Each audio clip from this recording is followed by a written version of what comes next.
मतदारसंघातील विधान परिषदेची जी निवडणूक आहे त्यामध्ये आपण नामनिर्देशन पत्र स्वीकारण्याची तारीख आपली 25 तारीख ते 1 तारखेपर्यंत होती आणि त्यामध्ये आपल्याला 16 कॅन्डिडेटचे 16 नामनिर्देशन पत्र प्राप्त झाले होते. 2 तारखेला आपण त्याची स्क्रुटिनी केली आणि त्याच्यामध्ये आपण 16 ही नामनिर्देशन पत्र जे होते ते वैध ठरवण्यात आले.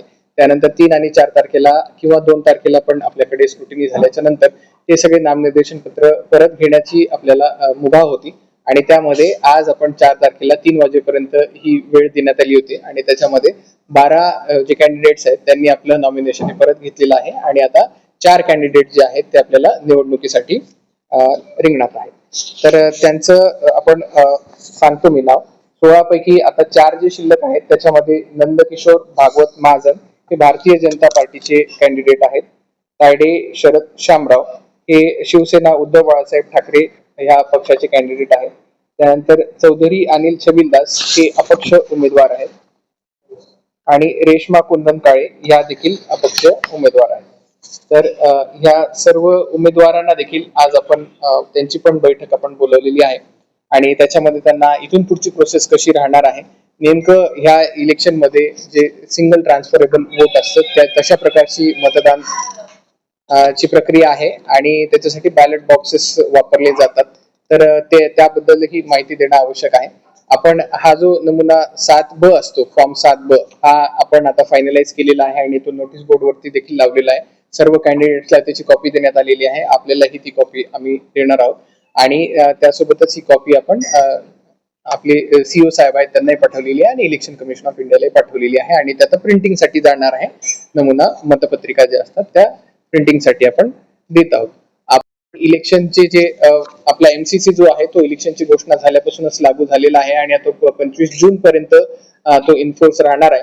त्याच्यासाठी आपण त्याच्या मॉनिटरिंग साठी 33 जे आहेत त्या आपण FST ज्याला फ्लाइंग स्क्वॉड म्हणतो आपण त्या आपण तयार केलेल्या आहेत. 22 ज्या आहेत त्या आपल्या VVT आणि VST ज्यांना आपण म्हणतो की व्हिडिओ सर्व्हिलन्स टीम आणि व्हिडिओ व्ह्यूइंग टीम्स या आपण बनवलेल्या आहेत.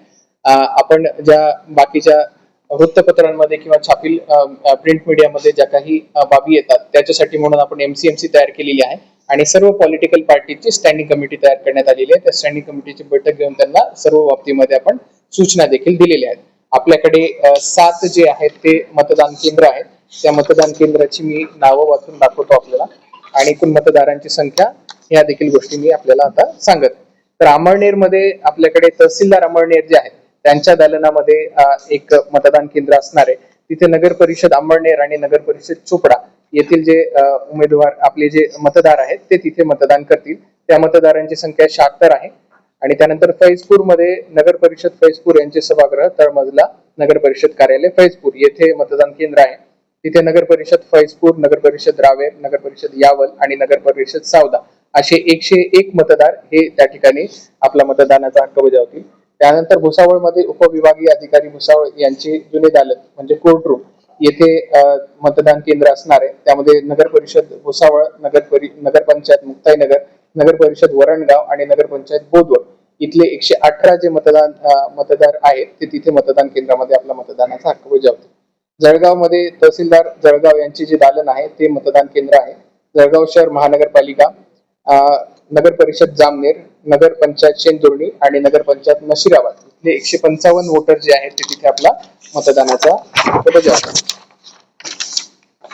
त्यानंतर एरंडोल मध्ये कर्मवीर अभ्यासिका नगर परिषद एरंडोल येथे आपण मतदान केंद्र स्थापित केलेलं आहे. तिथे नगर परिषद एरंडोल, नगर परिषद धरणगाव आणि नगर परिषद पारवा इथले 79 जे मतदार आहेत ते मतदानाचा हक्क बजावतील. त्यानंतर पाचोऱ्यामध्ये तहसीलदार पाचोरा यांचे जे दालन आहे तेच मतदान केंद्र आहे. नगर परिषद पाचोरा, नगर परिषद भडगाव इथले 60 जे मतदार आहेत ते तिथे मतदानाचा हक्क बजावतील. 40गाव मध्ये तहसीलदार जळगाव यांचे दालनच मतदान केंद्र आहे आणि नगर परिषद 40गाव इथले 41 जे मतदार आहेत ते तिथे आपल्या मतदानाचा हक्क बजावतील. अशा प्रकारे आपल्या संपूर्ण जिल्ह्यामध्ये 7 मतदान केंद्र आहेत. युजली आपण जे उपविभागीय अधिकारी जे आपलं त्यांचं कार्यक्षेत्र असतं त्याच्यामध्ये 1 मतदान केंद्र अशा प्रकारे आपले 7 SDO ऑफिसेस आहेत. तर 7 आपले मतदान केंद्र आहे आणि टोटल मतदार जे आहेत आपले ते 630 आहेत. त्याच्यामध्ये 315 जे आहेत मेल्स आहेत आणि 315 फिमेल्स आहेत. त्यासोबतच या ज्या मतदान प्रक्रिया आहेत त्या मतदान प्रक्रियेमध्ये आणि जसं मी आधी पण सांगितलं की बॅलेट पेपरनी मतदान होतं आणि सिंगल ट्रान्सफरेबल वोट जे आहे त्या पद्धतीचं मतदान होतं. तर त्याच्यासाठी काही इन्स्ट्रक्शन्स आहेत जे की इन्स्ट्रक्शन मॅन्युअल मध्ये पण आपल्या उपलब्ध आहेत. त्याचे अनेक्षर 11(1)(c) आणि अनेक्षर ई हे जे आहेत ते आपण प्रत्येक मतदाराला देणार आहे, प्रत्येक कॅन्डिडेटला देणार आहे आणि आपल्याला पण देणार आहे आणि त्याचं प्रात्यक्षिक देखील आयोजित करणार आहोत आपण, जेणेकरून कुठल्याही मतदाराला त्याच्यामध्ये काहीही शंका राहणार नाही. कारण ती थोडी आपली जी एरवीची मतदान प्रक्रिया आहे ईव्हीएमच्या माध्यमातून जी आपण घेतो त्यापेक्षा ही थोडी वेगळी मतदान प्रक्रिया आहे. तर त्याची जाणीव जागृती आणि प्रचार प्रसिद्धी आपल्या मार्फत करणं देखील आम्हाला अपेक्षित आहे आणि अभिप्रेत आहे. तर त्याच्यामध्ये आपण जे बॅलेट पेपर असतो त्या बॅलेट पेपरवरती समोर कॅन्डिडेटचं नाव, पॉलिटिकल पार्टीचं नाव असेल तर, आणि समोर त्यांना त्यांचा मतदान तिथे नोंदवायचं असतं. ते मतदान नोंदवण्यासाठी आपण अंकांचा वापर करतो. म्हणजे 1, 2, 3, 4 अशा प्रकारे आपल्याला प्रेफरन्सेस द्यावे लागतात. आता सध्या आपल्याकडे 4 कॅन्डिडेट असल्यामुळे जास्तीत जास्त आपण 4 प्रेफरन्सेस देऊ शकतो. हे प्रेफरन्सेस अंकामध्येच द्यायचे आहेत, ते अक्षरांमध्ये द्यायचे नाहीयेत. आणि म्हणजे मराठी, इंग्लिश अशा कुठल्याही बाकी अक्षरांमध्ये हे द्यायचे नाहीयेत. त्याच्यामध्ये अंक जे असतात ते आपण मराठी असेल किंवा इंग्लिश असेल किंवा रोमन अंक असतील किंवा आपले जे शेड्यूल 8 मध्ये ज्या काही लँग्वेजेस आहेत आपल्या संविधानाचा त्या लँग्वेजेसचा वापर करता येईल जर त्याची नेटिव्ह लँग्वेज ती असेल तर. तर अशा प्रकारे देता येतील. जर एक पहिला प्रेफरन्स देणं हे बंधनकारक आहे. जर त्यांनी एक हा प्रेफरन्स नाही दिला तर ती मतपत्रिका अवैध ठरवण्यात येते. म्हणजे त्यांनी प्रेफरन्स 2 पासून स्टार्ट केला तर ती मतपत्रिका अवैध ठरवण्यात येते. त्यासोबतच त्यांनी जर दिलेल्या शाईचा जी आपण पेन देतो व्हायलेट कलरचा ते सोडून जर त्यांनी दुसरं कुठलंही वापर केलेला असेल तर ते देखील मतपत्रिका आपण अवैध ठरवतो. त्यासोबत इतरही बऱ्याचशा गोष्टी आहेत ज्यांची की तुम्हाला इत्यंभूत जी आहे ती आपल्याला इन्स्ट्रक्शन्स मॅन्युअल मधले जे काही प्रिंटआउट्स आहेत ते तुम्हाला देखील देण्यात येतील. त्याच्यामध्ये काही डाऊट्स असतील तर आपण त्याबद्दल विचारू शकतो. ठीक आहे, त्या आपण त्यांच्या डेस्क आपण तयार केलेले असतात. त्याच्यामध्ये फेऱ्यांमध्ये मतदान होतं. जर आपल्याला आपण जर टोटल बघितलं 630 मतदार जे आहेत ते आपल्याला 1/2+1 असं आपण त्याच्यामध्ये क्रायटेरिया असतो. म्हणजे जे आपल्याला त्याच्यासाठी जी मतदान कमीत कमी आपल्याला जेवढं जिंकण्यासाठी आवश्यक असतं ते 315+1 असं 316 मतदान यामध्ये आवश्यक आहे. आणि पहिल्या पसंतीची जर आपल्याला 316 मतं कुठल्या कॅन्डिडेटला मिळाली नाही तर सगळ्यात कमी मतदान ज्यांना मिळालेलं आहे त्यांची मतपत्रिका ज्या असतात त्या आपण परत त्यांच्या सेकंड प्रेफरन्स बघतो आणि ते परत सगळ्या जे बाकीचे कॅन्डिडेट शिल्लक आहेत जे सध्या अजूनही फ्रेममध्ये असतात त्यांच्यामध्ये मग ते आपण ते मत ऍड करतो आणि मग त्याच्यानंतर एक एक करत ही प्रक्रिया आपण राबवतो जोपर्यंत की आपल्याला तेवढी जी 316 मतं आपल्याला मिळणार नाहीत. आणि जर शेवटी जर 316 मतं मिळालीच नाही तर जे सगळ्यात जास्त ज्याला मतं मिळतील शेवटच्या फेरीनंतर म्हणजे एकच कॅन्डिडेट राहिल्याच्या नंतर त्यालाच आपण विजय घोषित करतो. ती अशा प्रकारची प्रक्रिया आहे. तर याच्यामध्ये आपल्याला काही डाऊट्स असतील तर ते आपण हे क्लिअर करून घ्यावे.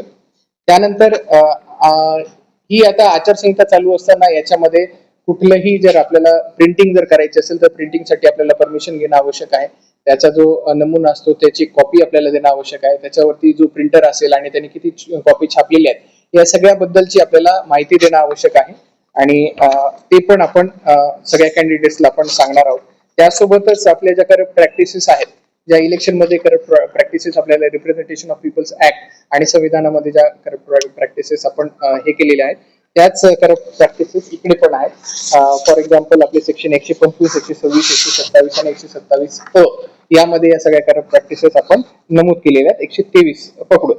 तर त्याच्यामध्ये ब्रायबरी असेल, अनड्यू इन्फ्लुएन्स असेल, त्यासोबतच race, caste, community, language, religion यांच्यावरती मतांचा अपील करणं असेल, promotion of feeling of enmity आणि हेट्रेड म्हणजे समाजामध्ये दुजाभाव वगैरे क्रिएट करण्याची अशी कुठलीही आपण जर ते करून वोट जर आपण सीक करत असेल तर ते पण अनुज्ञेय नाहीये. किंवा फॉल्स स्टेटमेंट करून पर्सनल कॅरेक्टर वरती किंवा कंडक्ट वरती कुठल्याही कॅन्डिडेटचं जर आपण हे करत असेल कमेंट करत असेल तर ते देखील करप्ट प्रॅक्टिस म्हणून कन्सिडर केले जाईल. आणि hiring and procuring of vehicles or use of such vehicles for free conveyance of voters हे देखील अनुज्ञेय नाहीये. बूथ कॅप्चरिंग आणि गव्हर्नमेंट सर्वंटचा वापर या सर्व ज्या गोष्टी आहेत तर या सर्व गोष्टी करप्ट प्रॅक्टिसेस मध्ये गणल्या जातात. तिचं गठन देखील झालेलं आहे. त्यासोबतच आपले पोलिसांच्या मार्फत असेल आणि एक्साइज डिपार्टमेंट कडून असेल आपण बाकी कुठलेही इलेक्शन मध्ये आमिष दिले जाणार नाहीत यासाठी पूर्ण कारवाई आपली सुरू आहे आणि त्याच्या बऱ्याच कारवाया देखील झालेल्या आहेत. आणि त्यासोबतच आपल्या ज्या ट्रेनिंग सेशन्स आहेत पूर्ण पोलिंग पार्टीच्या, त्याही ट्रेनिंग सेशन्स आपण ऑर्गनाईज केलेले आहेत. 3 ट्रेनिंग सेशन्स असतील, 9 तारखेला, 12 तारखेला आणि 17 तारखेला 3 ट्रेनिंग सेशन्स आपले असतील. 18 तारखेला वोटिंग असेल, 22 तारखेला त्याचं काउंटिंग असेल आणि रिझल्ट डिक्लेरेशन असेल. तर अशा प्रकारे ही पूर्ण मतदानाची प्रक्रिया आहे. तर यामध्ये आपले काही डाऊट्स असतील किंवा आपल्या काही शंका असतील तर आपण विचारू शकतो. मतदारांना 4 मत द्यायचे, तर कमीत कमी 1 दिलं आणि जास्तीत जास्त 4 द्यायला लागतं, 5 कसं करायचं? 1, 2, 3, 4, 5 पहिला प्रेफरन्स देणं कंपल्सरी आहे. पहिला प्रेफरन्स नाही दिला, तुम्ही 2 पासूनच डायरेक्ट प्रेफरन्स सुरू केला तर ती मतपत्रिका बाद राहील. तुम्ही फक्त 1 जरी प्रेफरन्स दिला पहिला तरी ती अनुज्ञेय आहे. त्याच्यानंतर मग दुसऱ्या राऊंड मध्ये जर गेलं तर मग ती मतपत्रिका कन्सिडर करण्यात येणार नाही. परंतु 1 जर पहिला प्रेफरन्स नाही दिला तर मतपत्रिका सरळ बाद. जिंकायला 316 मतदान झालं. हे 316 नाही झालं तर दुसऱ्या क्रमांकाचे जे सेकंड वोटिंग जे आहे ते ऍड करून पण नाही झालं तर मग पुढे काय होईल? मग थर्ड, कळता येईल. मग फोर्थ. म्हणजे आणि त्यांच्या प्रश्नामध्ये खूप प्रश्न आहे. जो म्हणजे पसंतीची मत असतात तिथं व्हॅल्युएशन कसं पसंत हा ते जर एकापेक्षा जास्त सीट्स असल्या असत्या तर त्याचं 100 व्हॅल्युएशन असतं. पण आता आपल्याकडे एकाच सीटचं मतदान चालू आहे तर एकच व्हॅल्युएशन राहील. म्हणजे एका मताला 1 व्हॅल्यू आहे आणि असे सगळे मतं मिळून आपल्याला 316 मतं मिळणं आवश्यक आहे. एका कॅन्डिडेटने पहिल्या फेरीतच 316 मिळवून घेतलं तर मत झालं, संपलं. येस.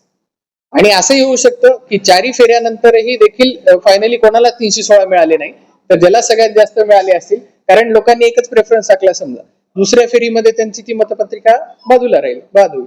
मग असंही होऊ शकतं की शेवटच्या फेरीनंतर देखील कोणालाही पूर्ण मतं मिळालेली नाही किंवा 316 जो आकडा आपल्याला लागतो तो मिळाला नाही, तरी सुद्धा देखील ज्याला जास्त मिळाले असतील तो विजयी घोषित केला. यादी आपण प्रसिद्ध ऑलरेडी केलेली देखील आहे, तरी देखील तुमच्या समाधानासाठी मी एकदा नावं वाचून दाखवतो. मतदार आणि त्यांची ना मतदान केंद्र ठीक, ओके. आसिफ मोहम्मद दारा मोहम्मद, हितेश रमेश देशमुख, चौधरी निलेश सुरेश, चौधरी सचिन संतोष भाऊ, जावेद इक्बाल अब्दुल रशीद, निलेश गणेश झोपे, शेख दानिश शेख निसार, कलीम खान हैदर खान मणियार, कृष्णेश्वर रामकृष्ण पाटील, प्रवीण गंगाराम पाटील, जंगले सुनील नेमीदास आणि दीपक काशीनाथ धांडे या 12 उमेदवारांनी आपली उमेदवारी मागितली.